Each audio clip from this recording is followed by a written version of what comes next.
Hey, welcome back to the SGPN Fantasy Football Podcast on the Sports Gambling Podcast Network, presented to you by WynnBET.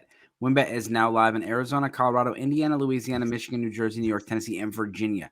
From boots to same-game parlays, live and game odds, WynnBET has what you need to win. If you sign up today, you bet $100, you're going to get $100 right back at sportsgamblingpodcast.com/WynnBET. That's sportsgamblingpodcast.com/WYNNBET. State restrictions apply. We're also brought to you by the NASCAR Gambling Podcast. Start your engines with Rod and Cody and get ready to gamble on the Daytona 500 this Sunday.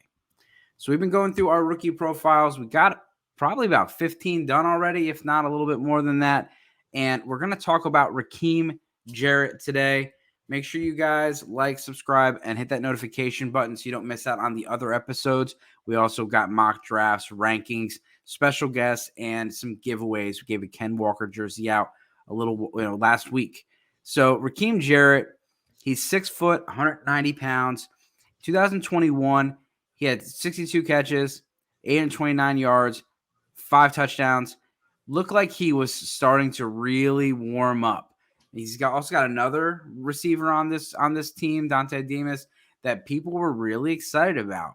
The problem was the quarterback play really was not great, and the offense really came down to it.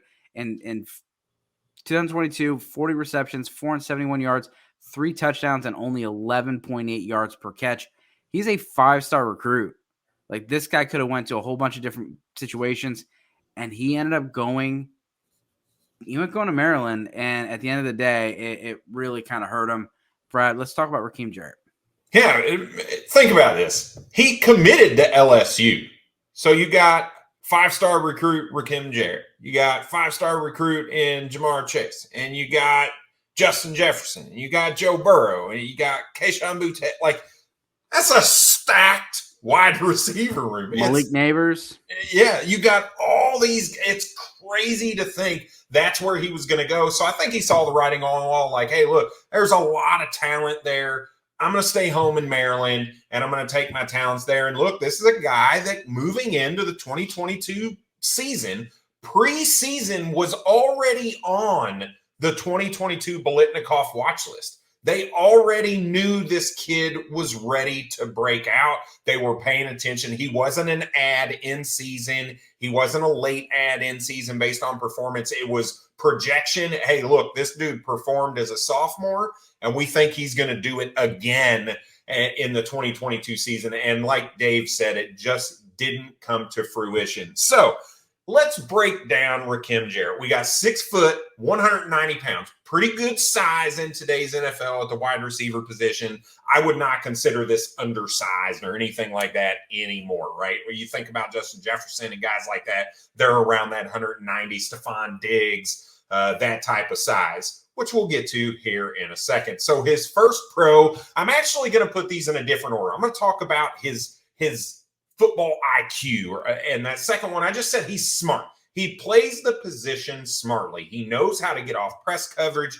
He knows where the soft spots in zones are. He knows how to get open for his quarterback. The problem is many times the quarterback did not see him open in zone because Tagovailoa unfortunately just didn't develop into what they thought maybe he was going to be this season with the Maryland Terrapins. So move that on to the third one, which says can play everywhere. And if you just look at 2022, he played like 90 some odd % of snaps in the slot. So you're like, Brad, he's playing a ton in the slot.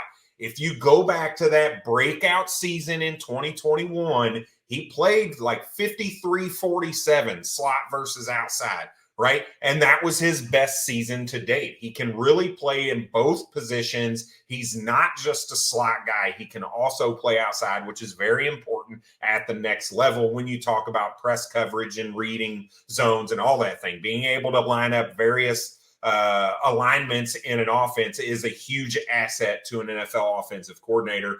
And then the last piece is the yards after catch. Now, there's a couple things I want to talk about here. One, a lot of times you're not going to see a lot of yards after the catch with him, but a lot of the reason is because of how he had to adjust to poorly thrown balls that were thrown behind him, balls that were thrown low. And you just go watch the Michigan State game last year. That's the one game that kind of speaks to what Rakim Jarrett can do, because it's got a little bit of everything. It shows if he gets hit in stride, he can make a guy miss and he can take it to the house. But he can also adjust at the sideline. He can make contested catches. He's got good concentration when it comes to that. And it gives him the ability to get yards after the catch if he can break that first tackle. So I think he can end up being a very solid wide receiver with the yards after the catch when he gets to a quarterback who is a little bit more accurate throwing the ball. Now let's move to his cons. I'm going to say span.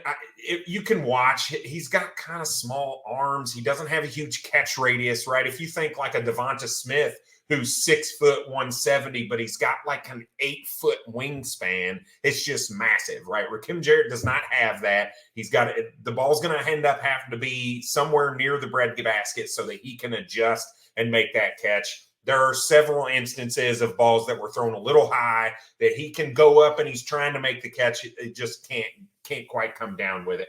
The second con is going to be his speed. He doesn't have that breakaway speed that you want to see from some of these guys. He's average speed, right? I don't think he's going to come in and run a 4.41 or something like that.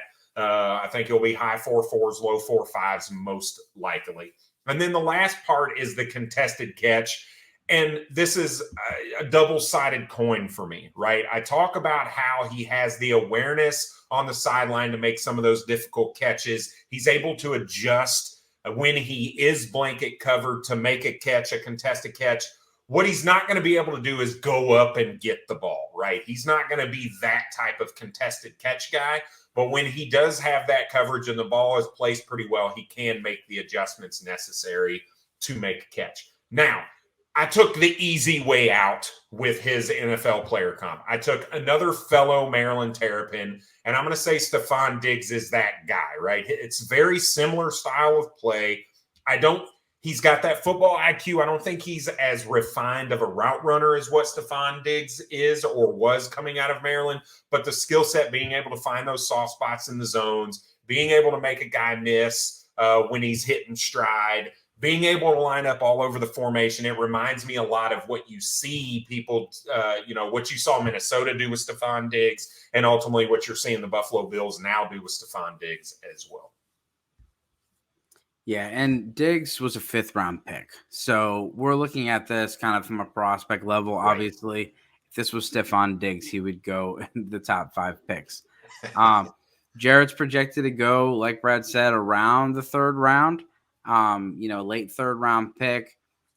You could go a little bit higher, could go a little bit lower based on how many receivers there are in this class. NFL Draft Buzz has him as the 16th best receiver in the class. That could go up and change if the combine does well. His last timed 40 was an unofficial 4.43, so he could run a fast 40. But he also, could come in a little smaller. So you have to have that, you have to adjust your eyes to the weight. If Cedric Tillman runs a 4.43 40, that's going to be a big deal. If this guy runs a 4.43, it's just checking the box because they're expecting somebody 6 foot 190 to run a low 4.4. It doesn't look like, in pads, it does not look like he's run a 4.43. So that'll be interesting to see him run at the combine. Yeah, so and this is a player that I think people are cooling off on because of the 2022 season. We'll see if the NFL scouts do the same thing. But he should be a fun player to watch at the combine. Again, thank you guys for checking out the episode. Please like, subscribe, and hit that notification button. And as always, good luck this season. Cheers.